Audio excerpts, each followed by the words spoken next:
Salut tout le monde, c'est Stéphanie d'Otaku et aujourd'hui on est là pour vous présenter les nouveautés de la semaine. Et moi c'est Amé, je suis là comme chaque semaine pour vous présenter également les nouveautés avec Steph. Restez avec nous jusqu'à la fin, on a une grande nouveauté pour les amateurs de Chainsaw Man et Fire Punch. Alors on commence par quelque chose d'assez exceptionnel, c'est ce magnifique coffret qui est ici. Alors c'est Steam Reverie in Amber, avec mon bel accent français, hein, comme vous aurez entendu. C'est un nouveau manga qui vient de paraître aux éditions Noévé Graphics, qu'on n'a pas encore eu le temps de lire, il vient tout juste sortir, mais je voulais vraiment vous présenter ce coffret avant tout, parce qu'il est vraiment magnifique. Alors c'est un coffret collector, vous avez aussi accès à la version régulière, mais alors pour ceux qui aiment le steampunk, vous allez voir que c'est juste splendide. Je peux vous montrer aussi l'extérieur du coffret, voilà, avec tous les engrenages et tout, ça fait vraiment steampunk, c'est super beau. Et quand on ouvre le coffret, en fait, on a une super belle illustration à l'intérieur. On me voit même plus tellement il est grand. Voilà. Vous avez bien évidemment le livre. Ah, je n'arrive pas à l'attraper. Voilà. Donc le livre qui est ici, le manga qui est un grand format avec un cover magnifique, hein. Je vous l'ai dit souvent, Noévé Graphics ils font un très très beau travail sur les covers. Vous avez aussi une carte postale format gigantesque, un jeu de tarot et un petit cristal de divination. Fait que vraiment c'est un super beau coffret pour tous ceux qui aiment le steampunk. En ce qui concerne le manga, on va vous le présenter la semaine prochaine. Fait que si vous voulez en savoir plus avant de vous lancer, surtout n'hésitez pas à revenir sur notre vidéo la semaine prochaine. Et maintenant je laisse la place à Steph pour les autres sorties de la semaine. Donc on poursuit avec une Sacrée Mamie des éditions Delcourt. C'est une réédition en 5 tomes, donc ça va être en tome double, où qu'on va suivre l'histoire de Akihiro, un jeune garçon turbulent et difficile à gérer. Donc sa mère, pour le redresser un peu, va l'envoyer vivre chez sa grand-mère dans une petite ville. Ici. Donc Akihiro déménage, il va devoir vivre une nouvelle vie. Donc pour se redresser un peu, il va être obligé de donner un coup de main pour les tâches quotidiennes avec sa grand-mère.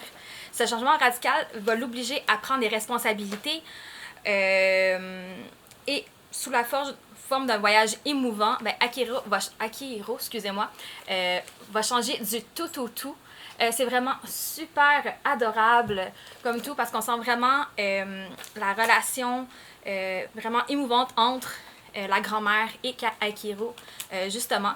Et il va apprendre les valeurs familiales. Donc c'est une histoire vraiment hyper adorable, attendrissante, vraiment très bien aussi, c'est pour les parents qui veulent un peu montrer les valeurs familiales à leur enfant. Donc vous allez aimer, c'est sûr, si vous avez adoré Yotsuba, Les secrets des écailles bleues aussi. Donc c'est vraiment super cute comme dessin également. Donc c'était une Sacrée Mamie. Et on continue avec la Divine Comédie de Dante. Donc vous aurez reconnu le classique littéraire. On est aux éditions Soleil Manga dans leur collection Les classiques en manga. Et donc c'est bien évidemment une adaptation manga de ce classique littéraire assez intense, hein, je dois dire. Alors c'est un one-shot, donc c'est vraiment évidemment une toute petite, très courte, très raccourcie adaptation de la Divine Comédie qui va nous permettre de nous replonger finalement dans cette histoire. Alors dans la Divine Comédie, Dante est sous le charme de la belle Béatrice, c'est le coup de foudre, littéralement. Et avant qu'il puisse lui parler, en fait, Béatrice va décéder brutalement. Alors, Dante tombe en dépression, son moral est au plus bas. Et alors qu'il se perd en forêt, le poète Virgile va lui apparaître. Oui, on a l'impression que c'est toujours, à notre époque moderne, on a toujours des trucs vraiment flyés, mais en fait on se rend compte que c'était bien flyé avant aussi. Donc le poète Virgile lui apparaît, et ce poète est envoyé par Béatrice depuis le paradis, afin qu'un jour, Dante et Béatrice puissent enfin être réunis. Mais avant cela, Dante va devoir traverser les enfers, le purgatoire, pour atteindre le paradis, et donc toute l'intrigue va tourner autour de est-ce que Virgile et Dante arriveront à accomplir ce long périple au nom de l'amour. Alors, Évidemment, c'est une adaptation qui est très raccourcie, donc le manga va skipper certains passages, mais malgré ça, le one-shot est quand même vraiment fidèle à l'œuvre. Si on prête vraiment attention au graphisme, on va se rendre compte qu'il y a certains passages qui sont très fidèles aux peintures du peintre Botticelli qui avait illustré la Divine Comédie à l'époque. Le manga rend bien le côté complètement fou, complètement dingue de jusqu'où est-ce que chacun pourrait aller par amour. Le manga reste aussi quand même enfermé dans les concepts chrétiens de l'œuvre principale, hein, ce qui est peut-être un peu dérangeant pour nous, public moderne, à la lecture, parce qu'il y a beaucoup de préceptes très chrétiens, mais en même temps, ça reste fidèle à l'œuvre principale, et ça c'est appréciable.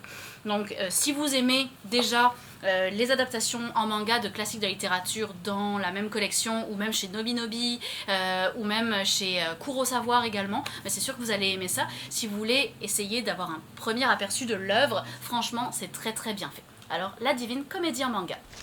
Donc, on poursuit avec Phantom Seer des éditions Kaze, qui va être un shonen aventure terminé en 4 volumes au Japon. Donc là, dans cette histoire, on va plus se plonger dans l'univers de l'exorcisme avec Yori, notre héros, qui est un puissant médium et exorciste qui chasse les fantômes. Par contre, lui, il est très peu dans l'altruisme. Donc lui, quand il fait quelque chose, c'est pour son bien à lui et non pour les autres. Donc, mais par contre, malgré son quotidien d'exorcisme, lui il aspire à une chose, c'est d'avoir une vie normale. Mais par contre, la force des choses va lui mettre sur son chemin Iori, qui, elle, est capable de sentir les fantômes sans nécessairement pouvoir les voir. C'est ici. Il devient très vite le garde-corps de Riku sur les ordres de sa grande sœur. Donc, Riku et Iori vont être obligés de faire équipe afin de battre les fantômes que Riku est capable de sentir et que, mystérieusement, elle est capable d'attirer. Donc, pourquoi Riku attire-t-elle les fantômes? Et également, est-ce que Riku va être capable de devenir un humain normal comme les autres? Donc, les dessins sont vraiment super. Ils nous mettent vraiment dans une ambiance qu'on ne s'entend pas nécessairement d'un shonen régulier. Juste donner un petit aperçu un peu des fantômes, de qu'est-ce qui peut avoir l'air. Ça peut mettre un peu mal à l'aise, mais on aime ça. Donc, c'est un très bon premier volume qui... l'intrigue est bien posée, il y a beaucoup de potentiel. Le duo que tout oppose est vraiment super attachant. Donc, ça va être un peu dans les shonen habituels comme on est habitué de voir avec d'exorcisme. Mais avec une petite touche un peu plus mature, si je peux vous dire ça comme ça. Donc, c'est vraiment super. J'ai personnellement vraiment adoré. Le concept des fantômes et des pouvoirs de Yori sont vraiment intéressants.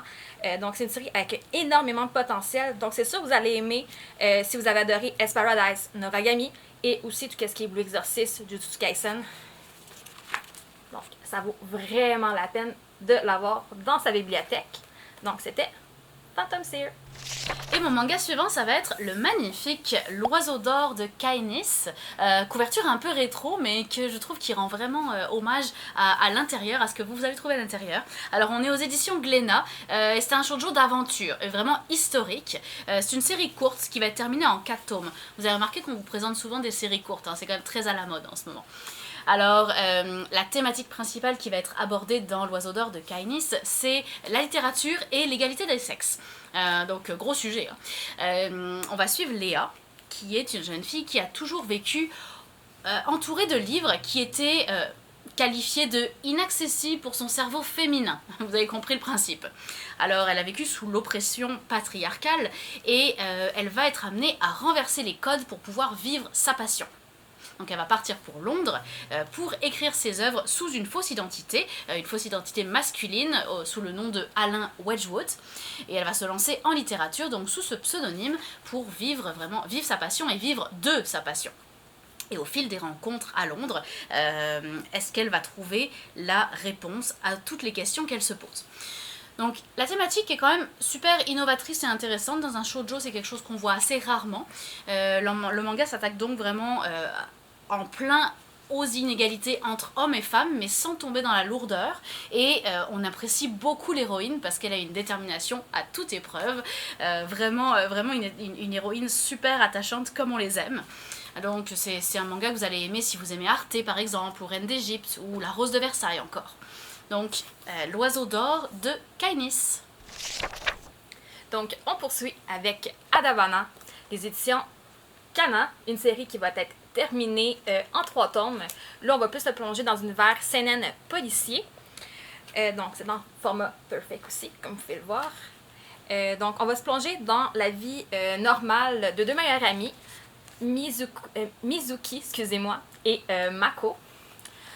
Ils vivent vraiment leur quotidien vraiment très normal de lycéenne, de meilleure amie.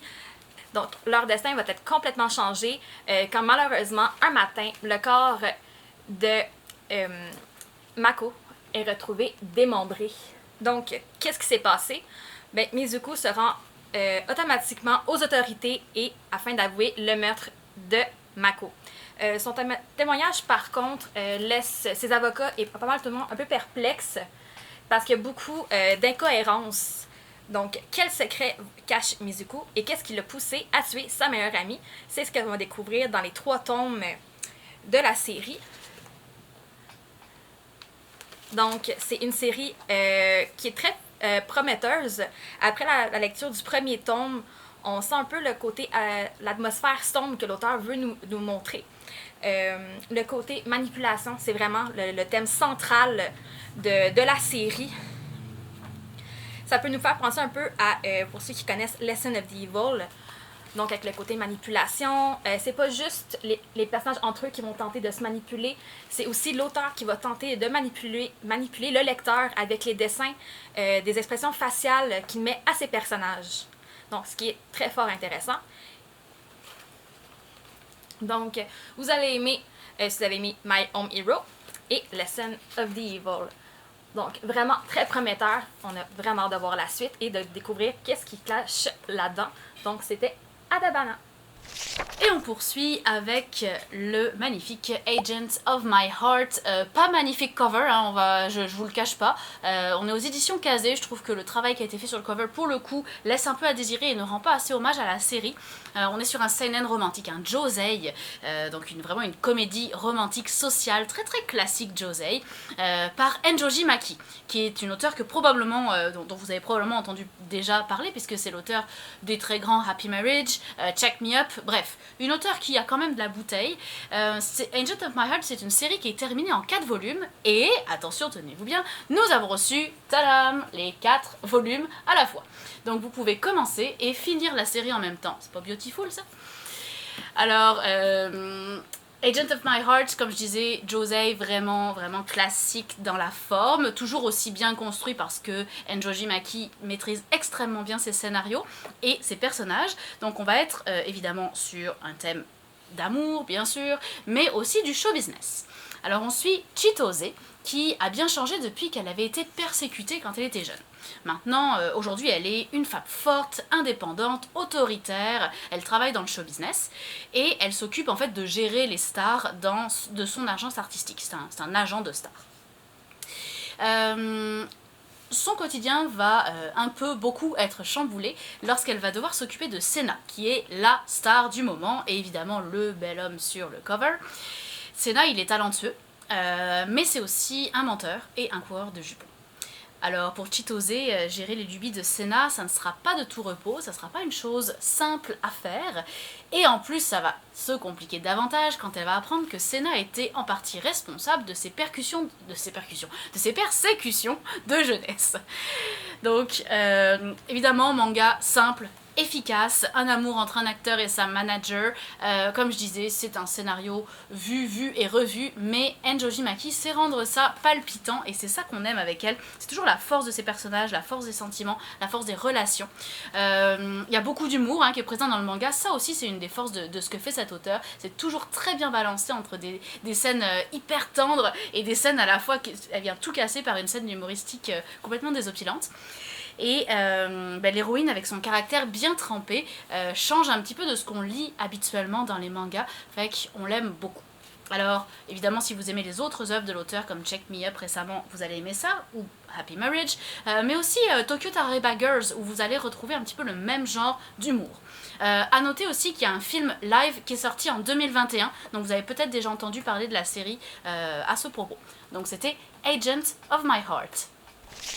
Donc, on poursuit maintenant, non pas avec un manga, mais on se plonge dans l'univers des webtoons avec God of High School d'édition Keybook, qui va être un shonen aventure, une série qui est en cours encore en Corée, en 3 tomes présentement, qui est sortie. Donc, on va se plonger dans l'univers des tournois avec notre héros Jin, qui est un étudiant vraiment ordinaire, je peux dire ça comme ça, de 17 ans, qui a 2 passions, le taekwondo et la baston. Donc, il vit pour être le plus fort et aussi pour se mesurer à des personnes potentiellement plus fortes que lui. Donc, c'est pour ça aussi qu'une agence secrète va l'approcher pour lui proposer de participer à un tournoi, le tournoi God of High School, qui réunit des combattants les plus forts de partout en Corée. Donc, Jin, il voit l'occasion, c'est sûr, de mettre ses talents à l'épreuve et en plus d'assouvir son but de se mesurer à des personnes plus fortes que lui afin de devenir plus fort lui-même. Donc, le vainqueur du tournoi sera sacré champion et verra n'importe quel vœu se réaliser. Les compétiteurs apprennent qu'il y a des pouvoirs divins qui vont être impliqués à travers tout ça. Donc, ce qui rend un peu le tout mystérieux. Donc, Jin va-t-il devenir le champion du tournoi? Puis aussi, qu'est-ce qui implique les pouvoirs divins? Qu'est-ce qu'ils sont? Donc, c'est un manga tournoi comme on les aime, qui balance entre l'action et l'humour. C'est vraiment fort agréable. En plus, ça change avec les mangas habituels parce que c'est en couleur, vu que c'est un webtoon, bien évidemment. Les personnages de Jin est l'essence même du héros de shonen, parce que pour lui, il veut juste... il est ambitieux, il veut devenir plus fort. Donc, il y a vraiment l'essence même du personnage classique du shonen, même si c'est un webtoon. Puis aussi, qu'est-ce qui est intéressant, c'est le mystère qui entoure le tournoi et les pouvoirs divins qui sont reliés à travers le tout. Donc, si vous allez aimer, si vous avez adoré tout ce qui est solo leveling, aussi pour un webtoon très populaire, Tower of God. Donc, c'est sûr que vous allez adorer God of High School. J'adore les dessins.